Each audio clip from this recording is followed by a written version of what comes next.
It's a funny story with him because it's definitely been a roller coaster ride for the last 5 years. He's 15 now, and I got him when he was 10.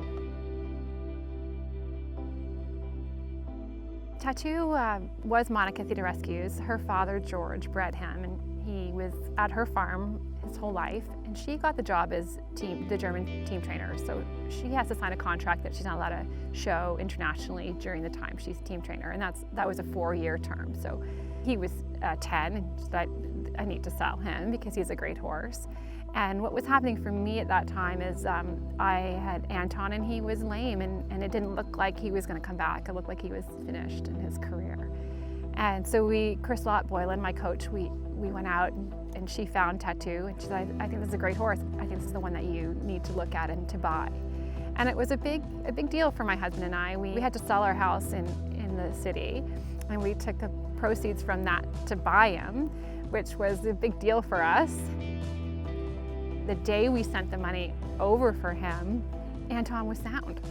So it was just like, okay, is this fate? I don't know what this means. So it's been, that was the start of our journey. If I knew Tattoo then, like I know him now, he's an extremely emotional horse. He is extremely extroverted, sensitive, and he worries. So he had a really hard time adjusting. He colicked in the first 3 months and had major colic surgery. And when I talked to Monica about it, she said, he's just homesick. And I believe her. He was just homesick. I think he really missed her, and he missed his life there and didn't know where he was. And then the second year, he developed allergies.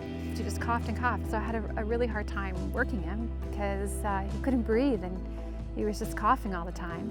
And that's something I still have to manage today. Like, he's on no hay, he's on hay cubes and special bedding, and I have to watch the amount of dust around him. And also he's turned out now for most of the day, often 14 hours a day. And then the next thing that happened is he developed sore feet for being turned out for as long as he's turned out. So it just felt like one thing after another. And then I just could not get the ones. It took me 2 years to teach the one-tempies. Like, that was also like, I couldn't figure out his one-tempies. I'm like, is he gonna be Grand Prix or not?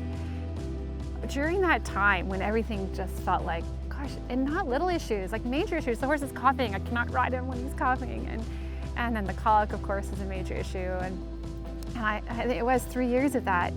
But in my gut, and I really listened to my gut, always felt like, this is not wrong.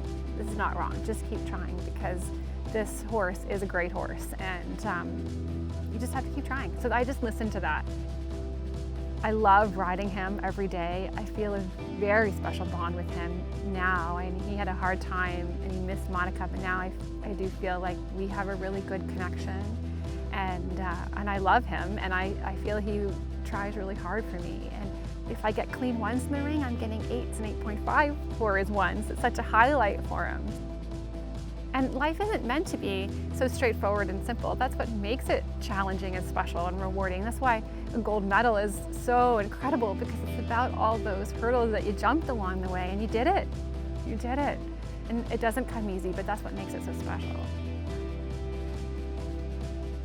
I always say to have a Grand Prix horse is a gift.